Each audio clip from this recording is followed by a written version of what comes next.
Welcome back to another episode of In the Seaweeds. Zvi, I'm so happy that you were able to join us. You and I have known each other for very close to a decade now. Yeah. I'm a fan of you personally and the brands that you've built with Freightos with an amazing team. Thank you so much for joining us. Thanks for having me, Graham. Freightos has the distinction of being really the only startup in recent times um, to get to the public market. And as a freight nerd, that ticker symbol stands out on my search always when I look at stocks. It's so cool to see a CRG there. It's amazing. CRGO, yeah. Very nice. I presume that was something that you could pick, right? Yes. We actually tried, it was taken, and then somebody else was planning to use it, and then luckily they didn't, and it freed up again. And in the last minute, we. So just a short time before we go public, we thought it wasn't available. We were going to go with FRTS for Freightos, but a lot of people thought that it's going to get pronounced farts. So we so we were very pleased when in the last minute CRGO freed up and we could switch. Yeah.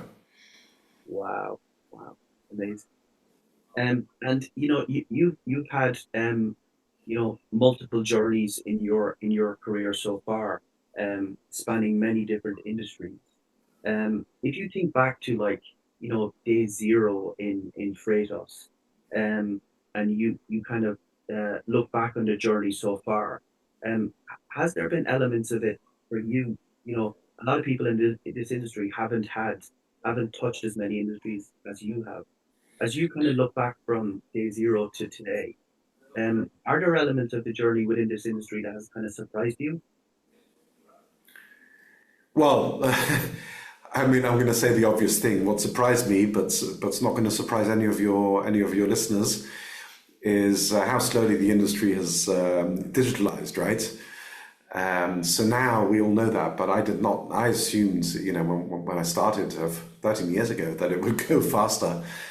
And that's been a surprise, an unpleasant surprise, but it's also been a positive surprise once having realized how slowly the industry moved in air cargo, for example, where digitalization really has happened now and is now the norm, more or less.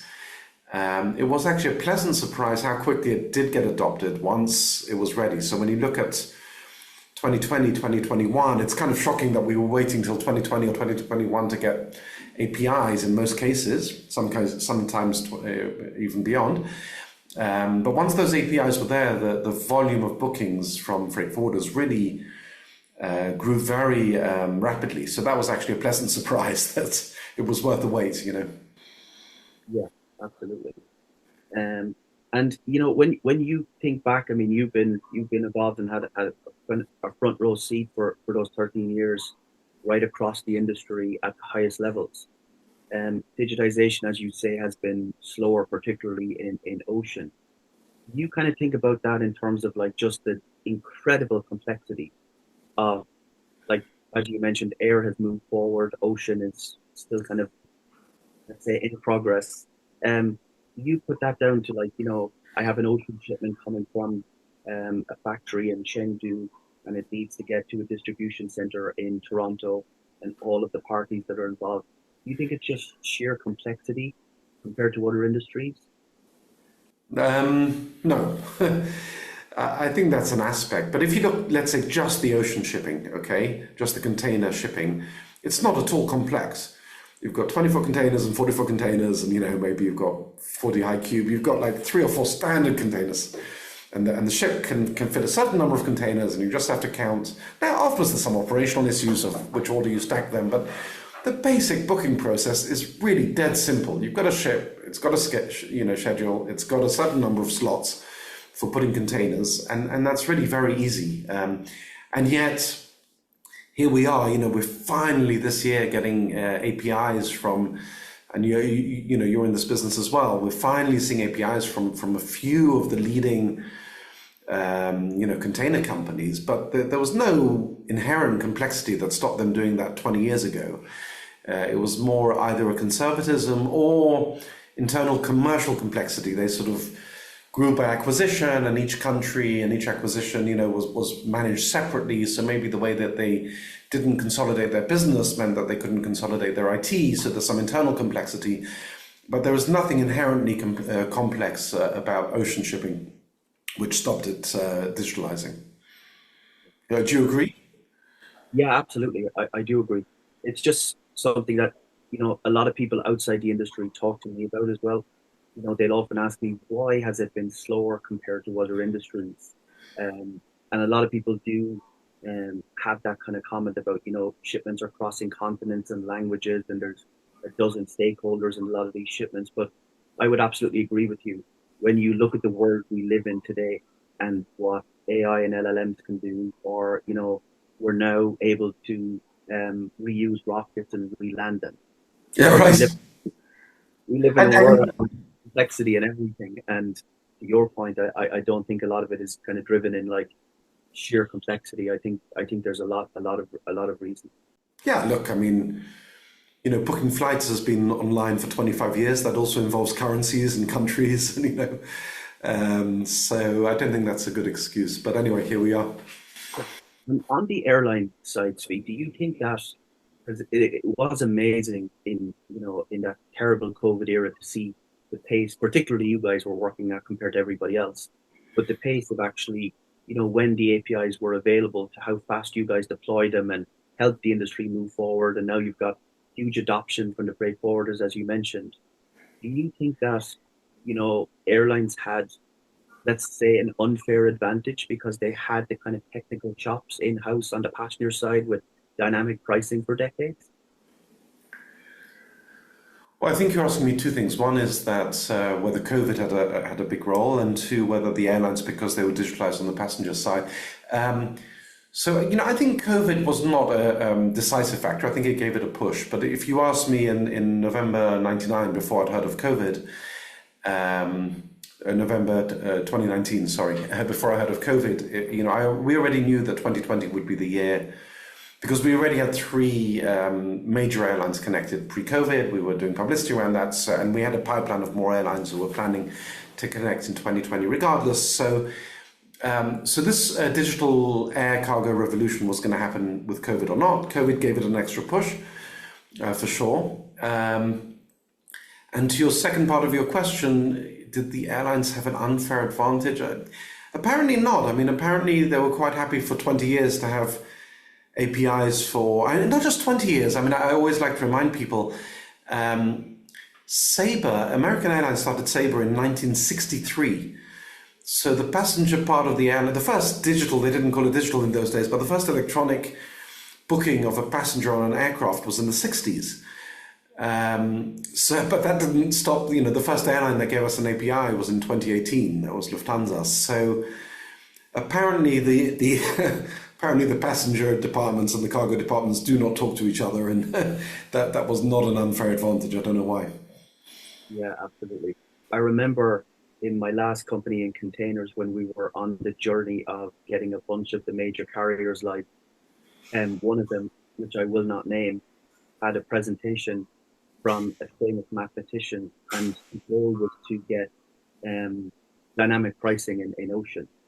And his presentation was, I thought was going to be incredibly complex, and we came in with six buckets, like the buckets and spades that you would have going to the beach. And he put the buckets down, and everybody was fascinated. And he said, you know, when you think about dynamic pricing, it literally evolves around those six buckets, and prices go up when this bucket fills up. And then when that bucket's not filled, 72, 96 hours before departure, it drives this price back down. It was very interesting to see, again, to your point, just how long the kind of the technology has been there on the passenger side. So it's amazing to see it on the cargo side. Thank you guys. Yeah.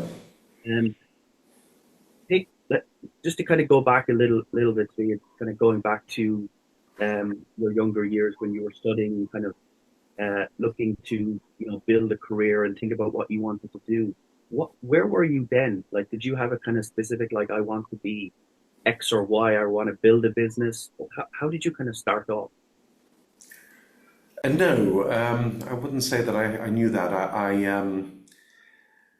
I was studying physics at one point and thought I might actually have an academic career in physics. I love physics. And then I started as a software. I like coding software. I mean, I started writing software when I was 8 years old. It's sort of a passion. So then I sort of got a job as a software engineer without any clear plan. But quite quickly, within the first couple of years as a software engineer, I started thinking about the business side, and there's some entrepreneurship in my family, and so it didn't take me long to decide that I wanted to actually be an entrepreneur. Yeah. Um, Super interesting. And, a lot of times I find that, I remember years ago we were talking and, you were still deploying code and you were building the product yourself. One thing that I get asked a lot from kind of engineers is a lot of engineers find it very difficult to go from kind of the computer screen to kind of having conversations with customers. Um, is that a natural skill that you just have or you don't have, or is it something that you can kind of build up over time? Well, first of all, you said when I was still writing code. That I don't want that to imply that I don't still write code. I still write code. Um, but Wow. to your question, well, back when that was my main back when that was my main job, I guess. Um, well, I think it's both. I think. Like most things in life, right? There's some natural talent at talking to customers, and it's something you can learn and improve. It's a mixture of both. But something which always stuck with me very early on when I was still an engineer, but I was also a little bit helping the company I worked for with sales as well. And the CEO of the company, well, it was a medium-sized company, but the CEO of the company talked to me once and said, "What's you're meeting customers now. Do you know how you sell to a customer?" And I was like, "Yeah, you tell them how great your product is." And he said, "No, you don't. You listen to them, and then you try to tell them how your product can solve their problem. But it's much more about listening." And there's the stereotype of salespeople are having the gift of the gab and talking well, but really sales is more about listening than talking. And so I give that as an example of something which wasn't natural to me from the beginning, but I learned it very early on because someone taught that to me and it resonated, and I've tried to remember that. Yeah. And speaking about kind of soft skills, things that you kind of have in you from your childhood or kind of just your particular mindset, when people get to me about you, one of the first things almost everyone says is just how grounded you are. Um, I was at a conference a few years ago and somebody wouldn't believe me that I was pointing to you. They said that is not, the CEO of Freightos. He would have like 4 or 5 people around him and very, I've seen people ask you questions at conferences and stop you and you're very kind with your time. Um, that's not exactly standard in the industry. There are a lot of people with much smaller companies that have egos and do have kind of things around them. Is that like, is that kind of like, do you think that's a personal trait? Like where people kind of get a little bit carried away with themselves, like keeping yourself grounded. Is that kind of easy, natural? Well, first of all, I appreciate the kind comment, especially from you. You're also a accomplished and humble person, so uh, so appreciate the comment. Yeah, I mean that's natural. It never occurred never occurred to me to have an office and a secretary or an entourage, or I can't say I ever missed those things in any way whatsoever. So yeah, that's just a natural preference. I don't like sort of. I try to let my achievements, talk for themselves, or not talk for themselves, and not try to create trappings around. That's just a natural preference. Of course, we all have some ego, and we all fall for that occasionally. I can't say any of us are completely devoid of ego, but I was never one for having those kind of trappings around me. And I don't also think that I'm so important that I deserve them. But even if I were, I don't think I'd want them. Yeah. And changing gears a little bit again, Zvi, one of the most brilliant parts of your journey, in my view, has been your acquisition strategy over almost the lifetime of Freightos. Um, Actually, fun fact, containers was almost one. Uh, in my last business, we had some great conversations. So I can tell you that, having been acquired afterwards and having 4 offers from some of the biggest brands in the world, your process, the way you assembled your team, the way you looked at deals was really, really well thought out and was ahead of a lot of them. How do you think about acquisitions, um, as a process? Yeah, I mean, acquisitions are on the one hand, it's a shortcut, right? You can acquire a product and a team and a customer set in an inorganic way, so it's an important shortcut. But they're also very tough. I mean, we some of the acquisitions we made, 4 or 5 years ago, we haven't fully integrated the software stacks, and we're still maintaining legacy code, and it's a lot harder than you think every time. So it's a tricky process, and because of that, we only do it when there's a really good fit and a really good deal. We don't have a strategy of growing by acquisition, but we do have some companies we'd like to acquire, and then if the stars line up and the price is attractive, then we ready to pounce, and we've done it now fairly successfully with challenges, but fairly successfully about 4 times. But we're not depending on that. So it's a mixture of it's got to be a strategic fit, and there's got to be an opportunistic time where the price is attractive or the circumstances line up. So it's kind of a mixture of strategy and pure opportunism. I've been reading a lot of your LinkedIn posts recently about AI. They're super interesting. In my view, Svi, there's kind of two broad camps on AI right now, and I don't necessarily mean even in kind of trade tech, but like general software world, but also in trade tech. The first camp is, I've used the tool, it does some of the job, it doesn't do everything. I'm just going to throw it out and get on with my life, and AI doesn't really work. The other camp is that it's getting better every day. It was 25% effective in the last quarter. Now it's 40%. It's moving faster than with anything we've seen before. And there is a arbitrary date in the future, June 2027, let's say, where you will be able to write all code and it will completely transform things. How do you think about that in the kind of quarters and years ahead? Yeah, well, I'm certainly in the second camp. It's worth remembering. We're in November now. It's exactly 3 years since ChatGPT was launched. Just 3 years. Most of your listeners hadn't heard of AI 3 years ago today, and they heard of it for the first time maybe in the weeks at the end of 2022, sorry, or going into 2023. So I mean, just think if you remember, ChatGPT, based on 3.5, it wasn't that it was magical because it was new, but you couldn't do anything useful with it, and fast forward to today, most people in a company are using AI. It can't do their job yet, so it's not threatening their job, but it's certainly taking away some tasks or making some tasks quicker. And like you said, Graham, I mean, it's getting better every single month, substantially. And sometimes on my commute, I listen to the AI Daily podcast. There's news virtually every day, or new product releases virtually every day.